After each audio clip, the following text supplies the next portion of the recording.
You ask Tiger to solve. This deals with linear equations with one unknown. The final result is x equals 8. Let's solve it step by step. Group all x terms on the left side of the equation.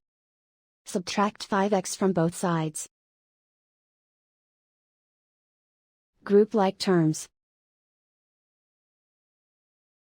Simplify the arithmetic.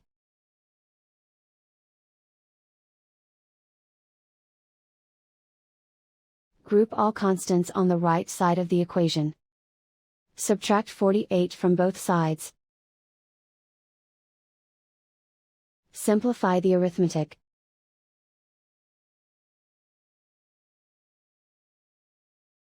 Isolate the x. Divide both sides by -6. Cancel out the negatives. Simplify the fraction.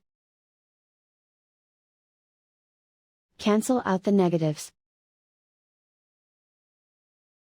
Find the greatest common factor of the numerator and denominator. Factor out and cancel the greatest common factor. And so the final result is x equals 8.